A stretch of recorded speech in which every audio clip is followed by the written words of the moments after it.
Everybody, welcome to another episode of Dr. Fantastic Interviews. We're doing a triple recording here. You're watching the Be Fantastic YouTube channel. We're recording virtual reality, and this is a podcast. So for those, it's always a mistake.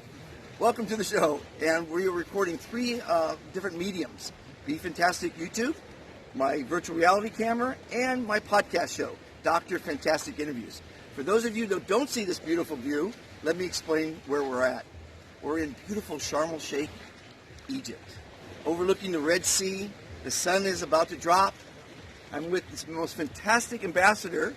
He's one of the pioneers. This is going to be a fantastic interview. He's one of the pioneers of the area. But before we get to that, I want to say behind camera is another fantastic pioneer, Adley.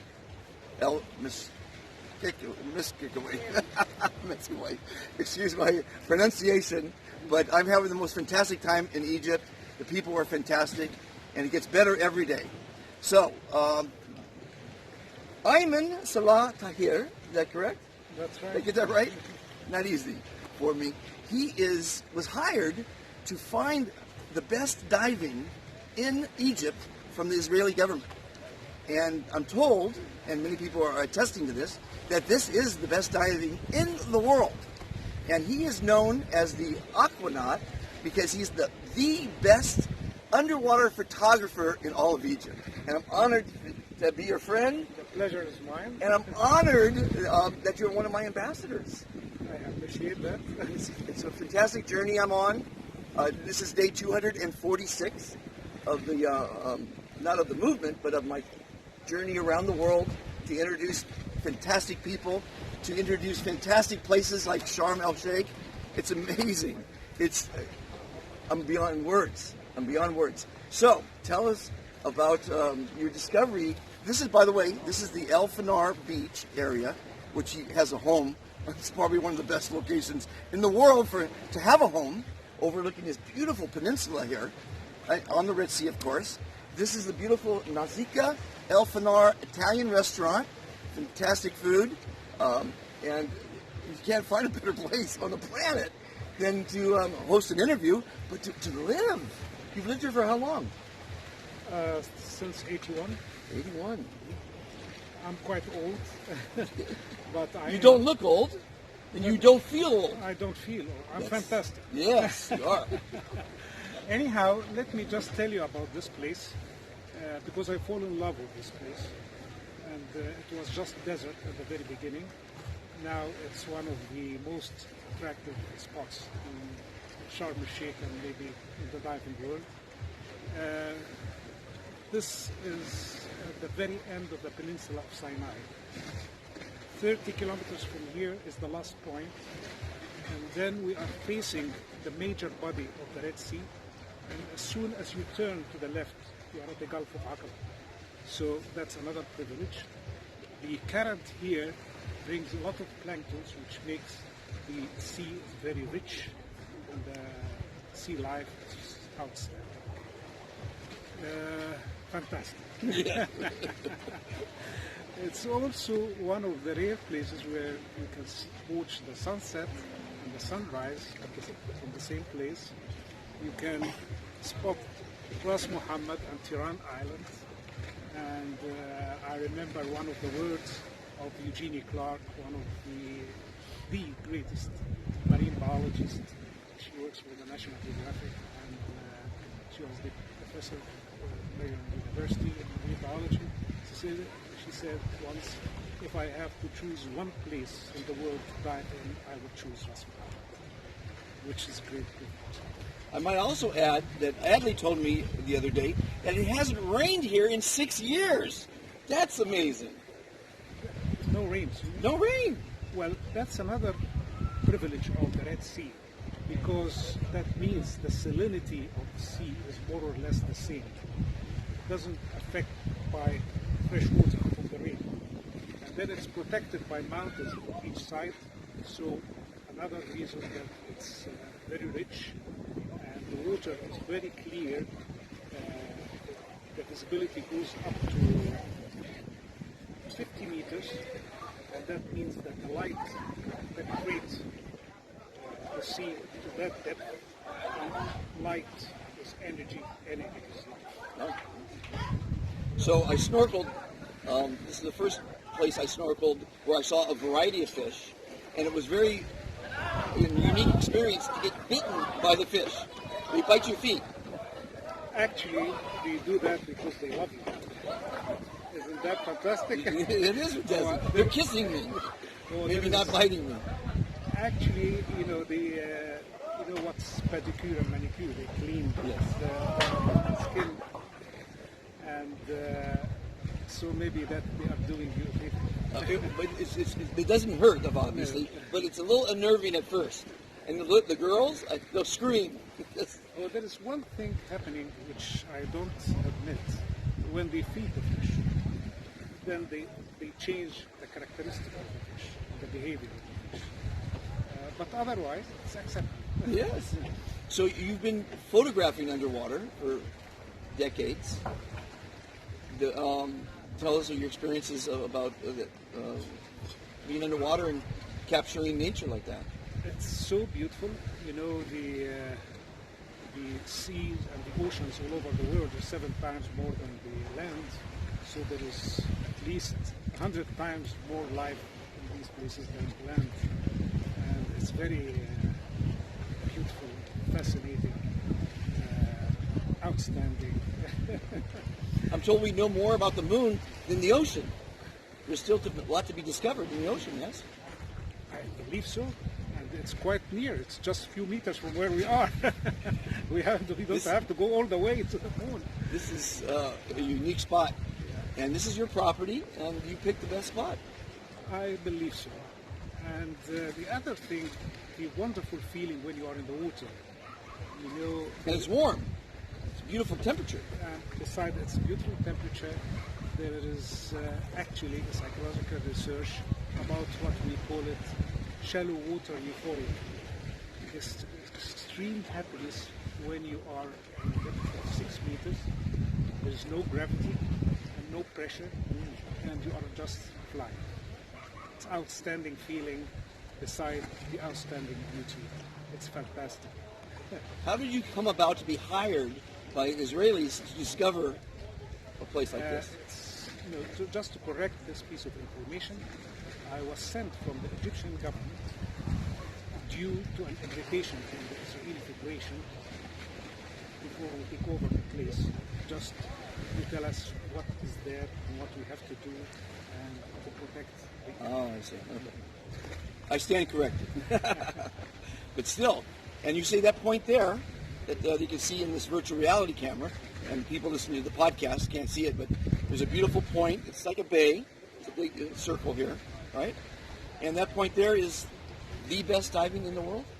That's very true, and I would say that here is the second best. Here's the second best. Because there is actually 15 kilometers from here to there, and the current is going all the way from here to there, so it brings all the fish, all the marine life to these places. And whenever there is a point, there is a current which brings the planktons, and planktons is life and so on. Now you all must know that not only is he the best underwater photographer, he is an outstanding abstract expressionist. And that's near and dear to my heart because my father was an abstract artist. So that makes two of us. The story was like that. My father was a very well-known established artist, painter. And then His name was? Salah Taher. Okay. And I graduated from School of Art, but whenever I exhibit my work or show my work, everybody says, that's exactly like his father. My father doesn't know how to swim, so I have chosen the underwater photography as a profession because I want to be unique by myself. Sure, of course. And later on, I found that this is stupid, and I decided to go back to my painting, and we have an exhibition we call Continuity. 3 of us, myself, my father, and my son. So 3 generations. That's fantastic. And I think now I'm more into painting than anything else.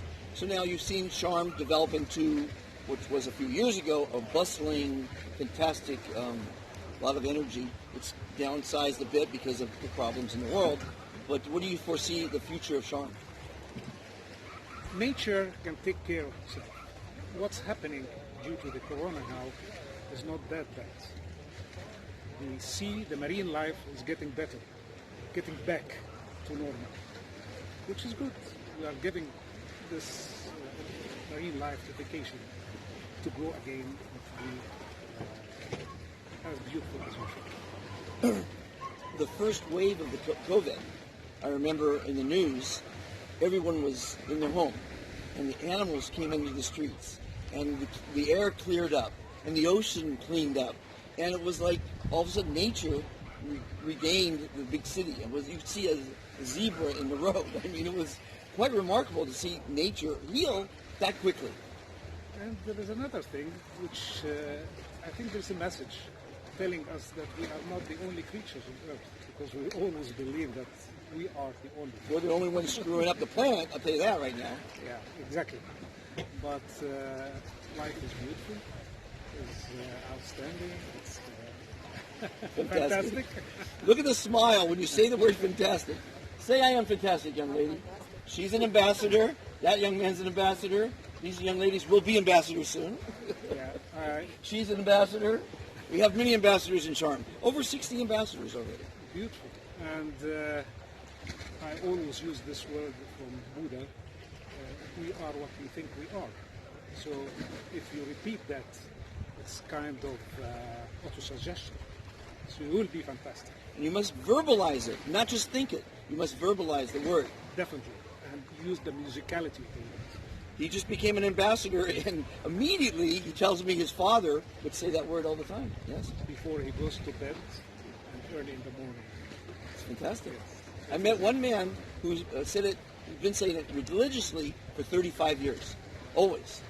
And it really does change your life. It changes the energy. It's an energy word. Well, my father passed away at the age of 97. Until the very end, he was into meditation and yoga. Okay. So probably that's also one of the reasons that When you smile, it reduces stress. It releases endorphins, dopamine, and serotonin. In case you all don't know that, I've said it 1,000 times. But for those just looking in for the first time, those neuromessenger units release stress. Science says when you reduce some stress, every time you smile or laugh, you live 5 minutes longer. And that's why your father lived at 97. so maybe we'll live for more than 100 in this case. With the new technology, certainly. But I am on a mission. Again, my 246th day, teaching people to be kind to themselves, to be kind to others, to be kind to the environment, the corals, the no pollution, and to say the word fantastic as often as you can. Yeah, and just add, just being kind, and you should love others and the world and the sea and the surrounding. Well, kindness is love. Exactly. If you open doors for people, that's an act of kindness. That's When you let people in traffic. In Cairo, you should stop honking the damn horn. All they do is honk the horn all day long. Because they don't want to hear themselves. So, and say thank you. Why so many people don't say those two words when someone does something for them? It makes me scratch my head. Thank you. Is that so much work? Thank you, Dr. Fantastic. It's my pleasure. I look forward to many more interviews. The next one is going to be in your beautiful home. He's got artifacts that he found in the ocean. One was 1,500 years old? I shouldn't say that in front of everyone. No, he didn't find it. He bought it at a museum, ladies and gentlemen. Okay, maybe I talk out of turn. But he's found some really beautiful treasures. And the ocean, like he says, 7/10 of the world, of the planet is water. We are 7/10 water. Exactly, our body. Yeah. And a lot of people don't understand that if you scream at a glass of water, you just ruined the energy in it and the nutrients in it. But if you sing to your glass of water, I love you, you'll have better water. Fantastic. Because we're water. Everyone, if you like what you're seeing here, if you love what Dr. Fantastic is doing, please subscribe, please share and like, and send a message to your loved ones. Teach your children to be fantastic. They will find their way, because fantastic is the only way to survive. Yes. It's a fantastic way to survive. Be fantastic, everyone. Thanks for watching. And the podcast, what did it last for? Let's see here. No, I'm not sure how long it lasts, but it's over. And this is over. Everyone, thanks for watching. Have a fantastic weekend. Thanks. Should we shoot the sun? Well, let me spin it around, everybody. You must see this beautiful end of the day in Sharm el Sheikh. The sun setting. Look at that. It's all about timing in life, yes? Look at that, everyone. This is something that's priceless. Moments are priceless in life. We don't want to collect things anymore. We want to collect moments. And this moment with Ayman and my friend Adley and my beautiful friend Minerve, I apologize. And this beautiful Nozika El Fanar restaurant. The beautiful young ladies with the baby, a baby. This is fantastic, everyone. Hello. Look at that. Everyone, be fantastic. Overpopulated cities around the world have caused people to become a great, selfish, and litigious society. Would you like to be happier, live longer, never be forgotten, and help make the world a kinder, more civil place? It's actually easier than you think. Every day you ask, how are you? Instead of saying good, say, I am fantastic. Will make you look better, feel great, and reduce your stress. Making the world a better place starts with each person. Please join the Be